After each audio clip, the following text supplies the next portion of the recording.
पंजाबी गज़ल। थां थां गल्लां सच दियां करदा फिरना वां, थां थां गल्लां सच दियां करदा फिरना वां, अपने रंग सब नूं रंगदा फिरना वां।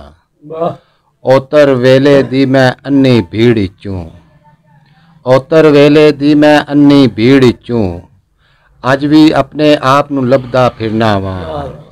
मेरे चार चुफेरे लोग मुनाफिक ने, मेरे चार चुफेरे लोग मुनाफिक ने, कुछ ना पुछो किवें बचदा फिरना वां।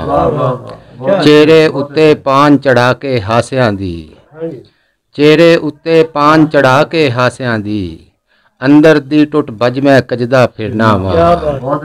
हिक हिक करके अपनी सारियां सदरां नूं, हिक हिक करके अपनी सारियां सदरां नूं, हंजुआं दी सूली ते टंगदा फिरना वां।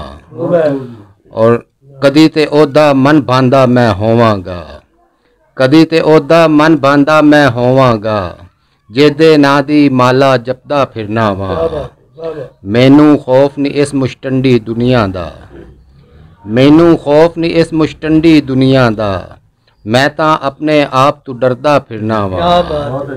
ओ ते मेरे दिल च वसदा यार हफीज, ओ ते मेरे दिल च वसदा यार हफीज, विच मसीतां जिसनू लभदा फिरना वां। बहुत शुक्रिया।